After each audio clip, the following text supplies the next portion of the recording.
मित्रांनो नमस्कार. आणीबाणीच्या काळात शिवसेनेवर बंदी आणावी असे जवळपास सर्वच त्यावेळेच्या काँग्रेसमधील हायकमांडचे मत होते आणि शिवसेनेवर बंदीचा प्रस्ताव समोर असताना देखील तत्कालीन पंतप्रधान असलेल्या दिवंगत इंदिरा गांधींनी शिवसेनेच्या असलेल्या बंदीच्या प्रस्तावावर ही सही केलेली नव्हती. मित्रांनो, हे सांगण्याचं कारण असं की शिवसेना, राष्ट्रवादी काँग्रेस पक्ष हे ज्यांचं जे चिन्ह होतं, मूळ पक्ष आणि चिन्ह हे मूळ मालकांकडून हिसकावून घेऊन संख्येच्या जोराच्या बळावर एकनाथ शिंदे आणि अजित पवारांनी हे पूर्णपणे हे पक्ष आणि चिन्ह हे आपल्या बाजूने वळवलेले आहेत. त्यातून मात्र स्वायत्त म्हणवणाऱ्या निवडणूक आयोगाने आणि निष्पक्ष म्हणवणाऱ्या विधानसभा अध्यक्षांनी हा निकाल देऊन अलीकडच्या काळामध्ये सत्तेचा अमर्याद वापर हा कशा प्रकारे होऊ शकतो हेच त्यांनी महाराष्ट्रासमोर या निकालाच्या माध्यमातून दाखवलेले आहेत. मित्रांनो, हे मात्र आपण हा सर्व प्रकार घडत असताना सत्तेचा होणारा अंधाधुंदी वापर हा मात्र उघड्या डोळ्यांनी पाहिल्याशिवाय आपल्या पुढे कुठलंही गत्यंतर हे शिल्लक राहत नाहीत. लोकसभेच्या निवडणुकांच्या तारखा जाहीर होण्यासाठी अजून काही दिवस बाकी आहेत. असे असताना विरोधी पक्ष हा पूर्णपणे खिळखिळा करून टाकायचा, विरोधी पक्ष हा नेस्तानभूत करून टाकायचा आणि त्यासाठी सर्वस्व शक्ती ही भारतीय जनता पक्षाने लावली असताना शिवसेना आणि राष्ट्रवादी काँग्रेस पक्ष हा नेमका कोणाचा आहे याबाबतचा निवाडा यापूर्वीच हा निवडणूक आयोगाने आणि विधानसभेच्या अध्यक्षांनी दिलेला असताना त्यातून मात्र हा जरी आपल्याला वरवरचा निवाडा वाटत असला तरी तो निवाडा हा राजकीय निवाडा होता हे मात्र या ठिकाणी लक्षात घेण्यासारखं आहे. किंबहुना त्या निवाड्यातून झालेला जो निकाल आहे तो मात्र लपून या ठिकाणी राहिलेला नाही. परंतु आजही महाराष्ट्राच्या विधानसभेमध्ये 208 आमदारांचं पाठबळ हे भारतीय जनता पक्ष पुरस्कृत असलेल्या राज्य सरकारला आहे. त्यातून मात्र परत एकदा प्रादेशिक पक्ष महाराष्ट्रातील हे भारतीय जनता पक्ष का फोडत आहेत हा प्रश्न या ठिकाणी स्वाभाविकपणे निर्माण झाल्याशिवाय राहत नाहीत. याच्या खोलाशी आणि याच्या मुळाशी आपण कधीतरी गेलो तर भारतीय जनता पक्षाच्या अंतस्थ गोटामध्ये उद्या लोकसभेच्या निवडणुकीसाठी 272चा जादुई आकड्याजवळ त्यांना जाता येते किंवा नाही याबाबत मात्र प्रचंड अस्वस्थता आणि प्रचंड अशी घबराट त्यांच्यामध्ये निर्माण झालेली आहे. त्याही पेक्षा आपकी बार 400 पार अशा घोषणा देऊन भारतीय जनतेचं माइंडसेट करायचं आणि त्या माइंडसेट मधून पुन्हा एकदा ही सत्ता आपल्या काबीज करायची आणि सत्ता हस्तगत करायची अशीच नीती भारतीय जनता पक्षाची या माध्यमातून आपल्या समोर दिसल्याशिवाय राहत नाही. त्यातून मात्र गाजराची पुंगी वाजवण्याचा आटोकाट प्रयत्न हा सातत्याने होत आहेत आणि दुसऱ्या बाजूला विरोधी पक्षांची इंडिया आघाडी ही इंडिया आघाडीची खिचडी शिजते किंवा नाही अशी खूप मोठी साशंकता आणि शंका ही व्यक्त होत होती. यापूर्वीच्या मी 3 आठवड्यापूर्वी व्हिडिओमध्ये अशी साशंकता ही व्यक्त केलेली होती. कुठेतरी आता हा व्हिडिओ बनवत असताना इंडिया आघाडीमध्ये एकवटण्याची प्रक्रिया ही सुरू झालेली स्पष्टपणाने दिसत आहेत. नितीश कुमारांचा अपवाद वगळता, बिहारमधील अपवाद वगळता अरविंद केजरीवाल, ममता बॅनर्जी यांनी मात्र जागा वाटपामध्ये समझोता केल्याचं हे दिसून येत आहेत. तरी सुद्धा ऐनकेन प्रकारे 3ऱ्या टर्म मध्ये मोदींच्या पंतप्रधान पदाची हॅट्रिक ही भारतीय जनता पक्षाला होणार आहे असं परसेप्शन हे भारतीय जनता पक्षाकडून सातत्याने निर्माण केलं जात आहे. त्यातून मात्र देशभरामध्ये विरोधी पक्ष ठेवायचाच नाही ही भाजपची नीती आणि भाजपची आजची वर्तणूक पाहतात उद्या मात्र लोकशाहीची अवस्था आणि लोकशाहीची असणारी अवस्था ही किती भयावह किंबहुना किती पंगू अवस्थेत होऊ शकते हे मात्र आपण काळजीपूर्वक लक्षात घेण्याची गरज आहे. तुम्ही मात्र भारतीय जनता पक्षात या, म्हणजे विरोधी पक्षांनी भारतीय जनता पक्षात या, नाहीतर तुरुंगात जाण्याची तयारी ठेवा अशी जर उघड धमकी दिली जात असेल तर उद्या मात्र लोकशाहीचे भवितव्य हे महाराष्ट्रातील आणि भारतातील समस्त जनता जनार्दनांनीच हे ठरवावे लागेल. आणि उद्या हे सर्व घोटाळेबाज, उद्या हे सगळे भ्रष्टाचारी नेते भारतीय जनता पक्षामध्ये जाणार असेल तर ईडी नावाची जी स्वायत्त संस्था आहे त्या ईडी नावाच्या स्वायत्त संस्थेने करायचं काय, किंबहुना ज्या मीम्स फिरत आहेत त्यामध्ये ईडीने काय, भविष्यामध्ये बीडीच फुकायची काय, असा मीम्स या समाज माध्यमामध्ये प्रचंड प्रमाणात व्हायरल होत आहेत. आणि त्या मीम्स मध्ये ही जशी प्रखर वास्तविकता मांडलेली आहे, ती वास्तविकता मात्र ही सत्यतेच्या कसोटीवर ही सिद्ध झालेली आहेत. आज मात्र शरद पवारांच्या उपस्थितीमध्ये रायगडावर माणूस तुतारी फुंकणारा माणूस ही निशाणी घेऊन शरद पवारांनी महाराष्ट्राच्या राजकारणामध्ये पुन्हा एकदा रणशिंग फुकलेले आहेत.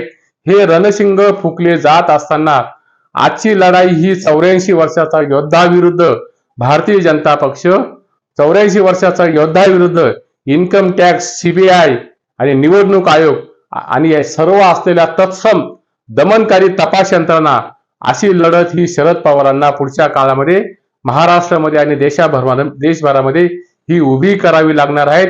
आणि ही उभी करत असताना या सगळ्या अनाचाराच्या, ईडीत आणि सीबीआयच्या असलेल्या गैरवापराच्या, तपासाच्या होणाऱ्या धुमाकूळाबद्दल जनतेच्या मनामध्ये त्या बाबत असलेल्या ज्या सत्यतेच्या बाबतीत ज्या गोष्टी घडलेल्या आहेत, ज्या तपास यंत्रणांनी वारेमाप वापर केलेला आहे, त्याचं मात्र प्रतिबिंब हे महाराष्ट्रातील आणि देशभरातील जनतेमध्ये हे बिंबवण्याची गरज आहे. तरच भारतीय जनता पक्षाला ह्या देशभरामध्ये रोखता येऊ शकतं.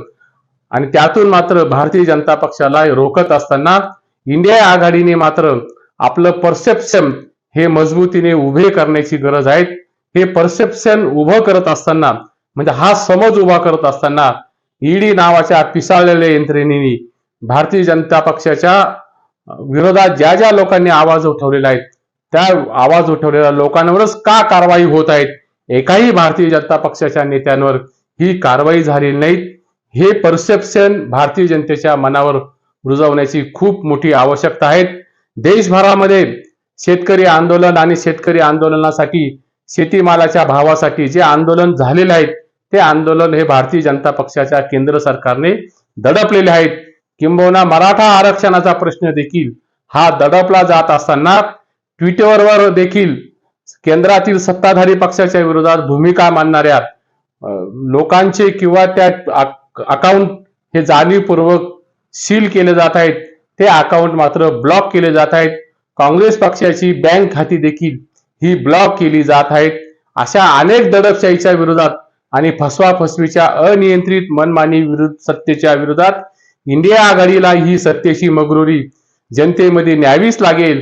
आणि ही जनतेमध्ये नेत असताना, ही भूमिका नेत असताना ती मात्र क्रांतिकारक भूमिका ही ठरेल, हे मात्र लक्षात घ्या.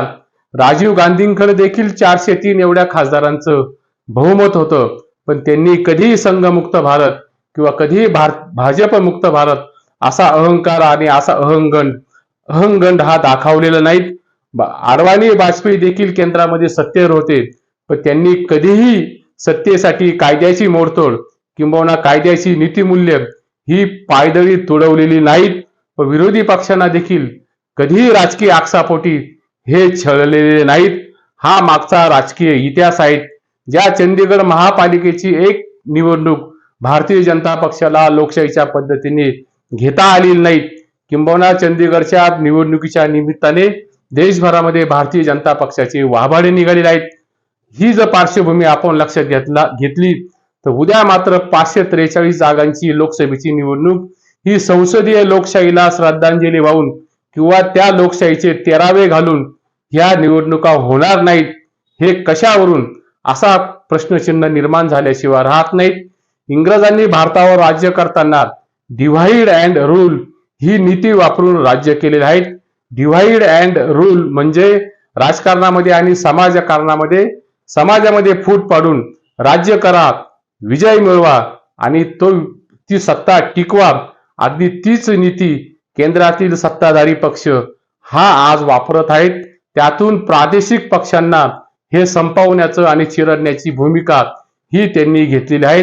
ब्रिटिशांच्या काळात आपण मात्र पारतंत्र्य भोगलेले आहेत आणि हे पारतंत्र्य भोगत असताना आज मात्र आपण सत्तेच्या याच्यामध्ये एकाधिकारशाही आणि सरंजामशाही आणि घराणेशाही ही भोगत आहेत.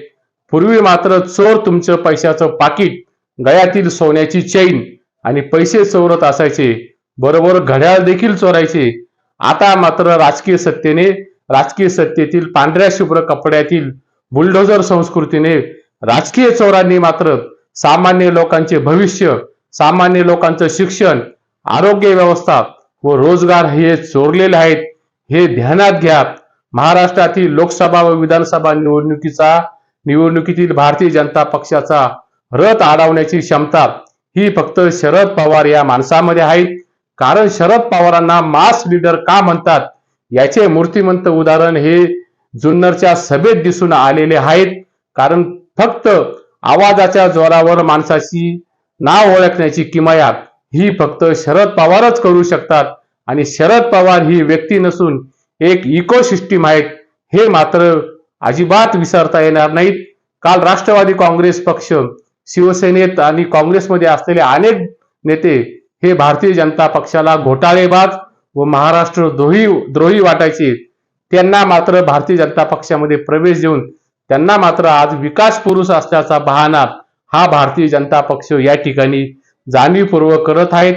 त्यातून मात्र हे जे बंडखोर नेते, हे भ्रष्टाचारी नेते भारतीय जनता पक्षामध्ये जात असताना ती मात्र वाळवी आहेत. आणि वाळवीचे कौशल्य हे घर बांधण्यासाठी होत नाहीत, तर घर उद्ध्वस्त करण्यासाठी हे वाळवीचं कौशल्य असतं आणि वाळवीचे तेच गुणधर्म असतो. हे मात्र यातून लक्षात घेतलं पाहिजे. यातून आपकी बार 400 पार होतात की नाहीत हा मात्र फार मोठा प्रश्न आहे. किंबहुना आपकी बार 400 पार अशा गमजा मारत असताना कदाचित सत्तेतून हद्दपार होतात की काय अशी फार मोठी जनमानसामध्ये ही भावना निर्माण झालेली आहे. बघूया सत्तेच्या पुढच्या रणांगणामध्ये भारतीय जनता पक्ष हा सत्तेमध्ये 400 पार होतो की सत्तेतून हद्दपार होतो, हे मात्र येणाऱ्या काळातच हे सिद्ध होईल. कारण घोडा आणि मैदान हे जवळच आहेत. बघूया पुढे काय काय होते ते. तुर्तास येथेच थांबतो. हा व्हिडिओ आवडला असेल तर या व्हिडिओला लाईक करा, चॅनलला मात्र सबस्क्राईब करायला विसरू नका. मित्रपरिचितांना पुढे पाठवा. धन्यवाद.